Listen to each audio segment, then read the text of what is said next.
You can use the inflation kit to repair a damaged tyre as long as any punctures are not on the sidewall and did not exceed 4 mm.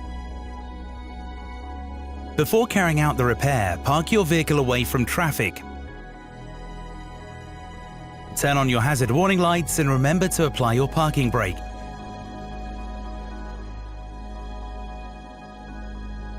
The inflation kit is located in the boot under the movable floor.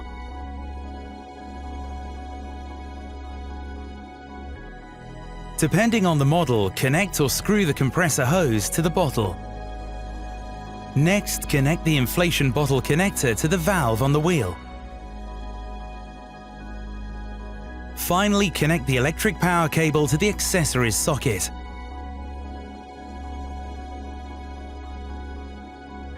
The tyre pressure specifications are on the driver's side door frame. Turn the engine on, then start the compressor to achieve the required pressure.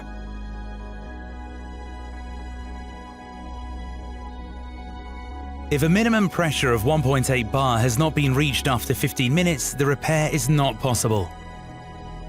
In this case, contact a brand representative.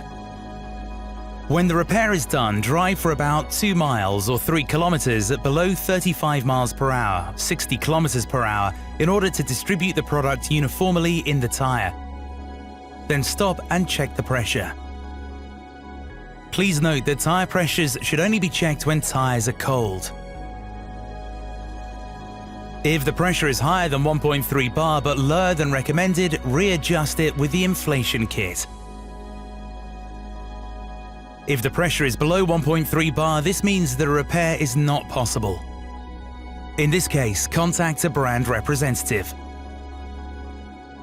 Please note this repair is only temporary. It will allow you to drive at a maximum speed of 50 miles per hour or 80 kilometers per hour for a distance of no more than 120 miles or 200 kilometers. It's essential to have your tyre repaired or replaced by a professional as soon as possible.